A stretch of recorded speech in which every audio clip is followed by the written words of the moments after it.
Hello everyone to another day of high yield USMLE question. Today we will be talking about renal question.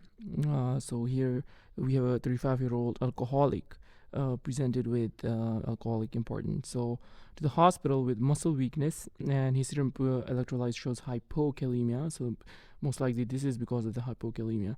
The patient is started on potassium replacement, which is KCl, potassium chloride.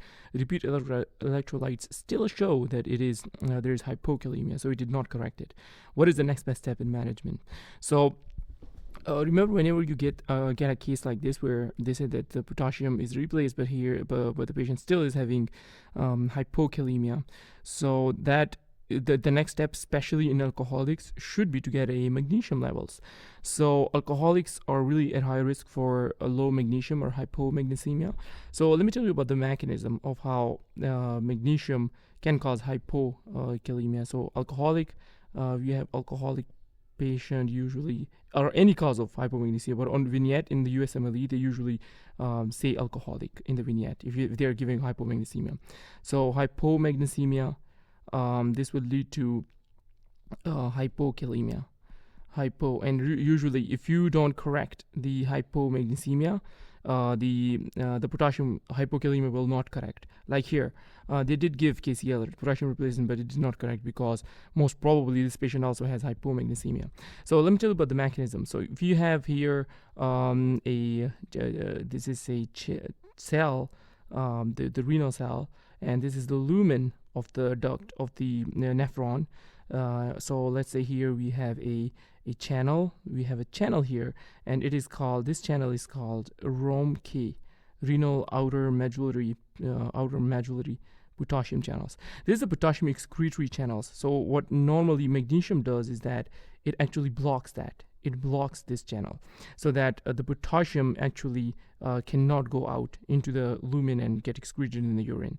So now, what happens in the let's say on this side we're kind of drawing what happens in hypomagnesemia. So let's say this is the same channel and now it is open, right? And so the reason is there is decreased magnesium. There is no magnesium, so this ROMK channel is open. ROMK channel is open and potassium is kind of getting excreted out in the urine. So remember, whenever, like, if you don't correct this hypomagnesemia, this potassium is going to continue to leak out in the urine, and the hypokalemia will continue. And once you start giving the magnesium, this will get locked up in this position where the potassium cannot go out, and potassium will be retained, and that will resolve the hypokalemia.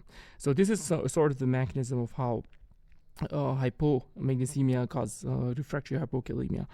Then serum GGT, it can be increased in alcoholics, but that's not the correct option because here we don't have any. This will not help us. Then serum calcium. Remember, also hypomagnesemia also results in decreased calcium. They will say that the patient has carpoperal spasm, paresthesia, Shostak and Trousseau signs, and they will say what is the next step. So magnesium should also be checked in hypocalcemia. This patient has hypokalemia. So remember, the reason for this is magnesium decreases PTH. So if there is no PTH, there is hypocalcemia. Here, this is not the correct one. And serum phosphate will also not help us. So hope this question was helpful. And if you liked it, if you like this video, like and subscribe to my channel.